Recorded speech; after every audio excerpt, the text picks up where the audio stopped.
What's up, guys? At once. Kenma here. I'm back with another video.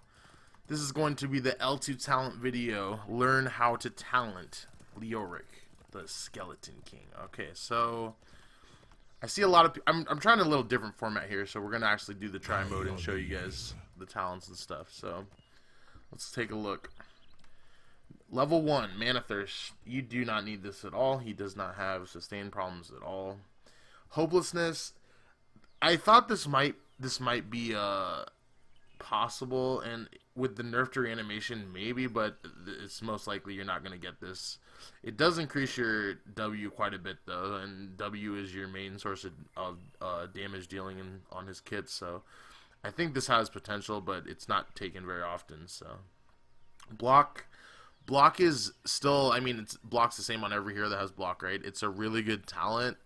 But on certain, like, you would only take it in certain situations where you need someone is going to someone who has a really heavy auto attack, like maybe a Sergeant Hammer or a Zeratul. Like Zeratul, it's really good against because it makes it so he can never chunk you. So like think about try to take block against like a Zeratul comp and see how it feels. It's really strong. And then reanimation is going to be your go-to most of the time. This is just pretty much his regen. It's his version of regen master. Choose a talent. So level 4, Felty unto death. This is pretty much just a sustain build. This is, he doesn't have sustain problems. This, your W heals you a shit ton. So like, don't ever take this. It's just not worth it. Willing Vessel.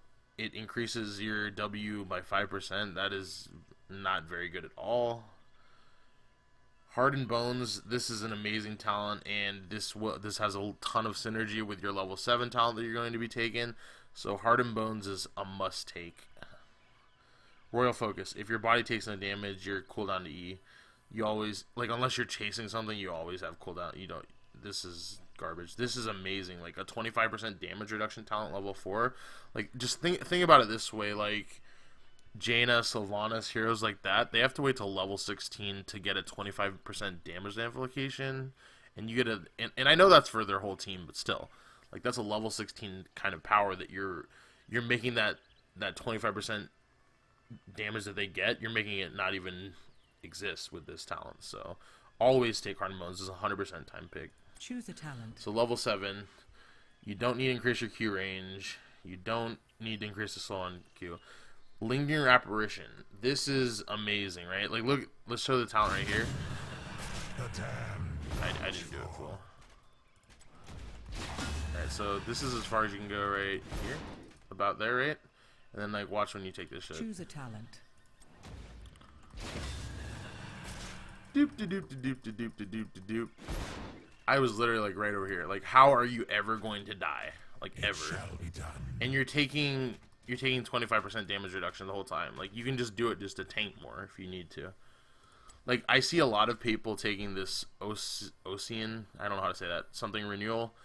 It's just not that great. Like, and it's getting nerfed also when it's getting nerfed in half when you're dead, I think. So this is just not worth it at all. It's not a very good talent, like, honestly. This will make you, the amount you would heal here, you will tank way more damage taking this, trust me. So try that out and tell me how you like it. So for ults, March of the Black King is going to be your go-to most of the time. Entomb can work with certain comps or against certain comps that don't have escapes, or if you have like certain wombo type things, you know, that you want to try to set up. But March of the Black King is going to be what you take most of the time, just because it makes it so you have like a damage threat yourself. And also, I'll show you the level 20 is actually really fucking strong to upgrade. So level 13, Crushing Hope. It makes your W do 10% more damage, which is amazing. Like, you do 35, if you can get the whole charge, it doesn't matter if it's a mirrored and, you know, like, it doesn't matter if it's the tankiest healer in the game or hero in the game. You can do a third of their HP, a little bit more than a third of their HP. You can do 35% of their HP. Like, that is amazing. This is what makes him a tank killer right here. Choose a talent. Right, and for the other talents, like Burning Rage, it's so underwhelming. Drain Momentum, meh. And then Spell Shield maybe like maybe you can take it if you're a solo tank and you have a ton of damage on your team already. Then in that situation it might be okay to take. But Crushing Hope is amazing, and it also, like, you got to remember, it also heals you. So oh, okay, it doesn't heal you. Never mind. So it's just a damage talent. But if you're a solo tank and your team has enough damage, then Spell Shield is worth looking into. But if you're in like a double tank comp, I would always take Crushing Hope, always, 100% of the time. So level 16. There's only 2 things you can really get in this. This is actually not that great. Consume Vitality, it does not heal you very much, and they're nerfing it when you're dead, so you'll never take this. These are the 2 talents that you can take depending on what you're versing. Imposing Presence, yes, it got nerfed, but still, it does the same shit. Like, if you're versing a heavy auto attack comp like Illidan, Vala, Raynor, Hammer, Zagara, like, this is what you'll take Imposing Presence. And then Unyielding Despair, this will just give you cooldown on your W. So it can become from, if you get a full channel, it could go from 12 to 8 seconds. So, well, I think this starts when you cast it. Yeah, it starts right away. So, like, I think it'll go down to, like, 4. I don't know. But anyway, this will get 4 seconds of cooldown onto your W, which is just amazing for putting out damage. Like, you can legit kill a tank with 2 of these.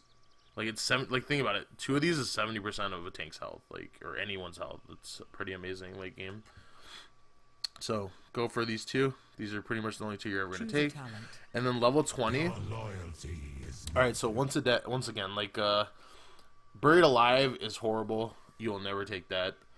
Spectral Leech. It's the reason why I don't think this is very good is because he just like watch how fast he autos, right? Look how slow that is.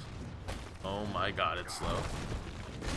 It's so slow, right? So you're just not going to make much progress out of this. Like, maybe if you're with like an Illidan and you have Abathur and the Abathur has the attack speed and you're getting Hive Mind, then that could work. But like, you need some kind of attack speed boost to ever make this viable because he just attacks so damn slow.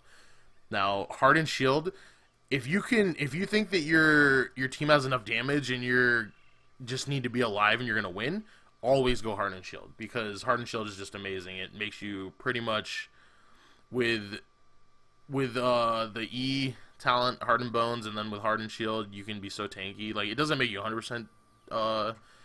It stacks on itself, so I think it's like it's 75 and then 25, so it's probably like 80-something% damage negation, but it's pretty huge. You don't even need to stack them; just save them for different times, and you'll be taking so little damage that it's ridiculous. And then, so Death March is what you're gonna want to take if you need to do more damage. It also heals you a lot if you can land it on a few people. So what it does is it makes your Death March cast your Drain Hope in a certain, like, I don't know the exact range, but I think it's about like this much around him. And it just hits people. I think if they're just in range to get Drained Hope, they get hit by it.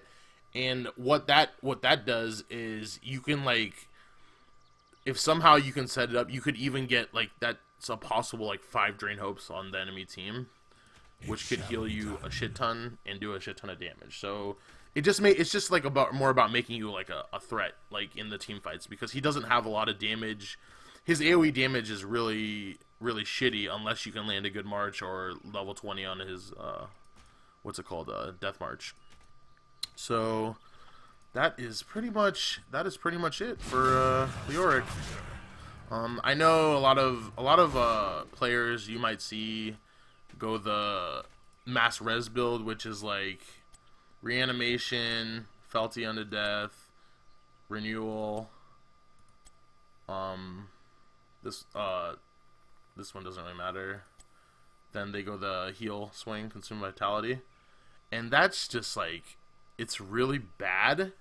It kind of like it puts you in this trap where you think you can keep dying, but it's really bad. And they're actually nerfing it to where all those talents, I think, like, are like about 50% effective when you're dead, which is a good step in my opinion. So like, this is the This would be the most standard build right here. So reanimation. This is what I'm gonna go most of the time. I would say this is probably the build I go most of the time. These two can change right here, like Unyielding Despair, Imposing Presence. These are like 50-50 depending on the comp that I'm versing. But everything else is pretty much going to be what I go.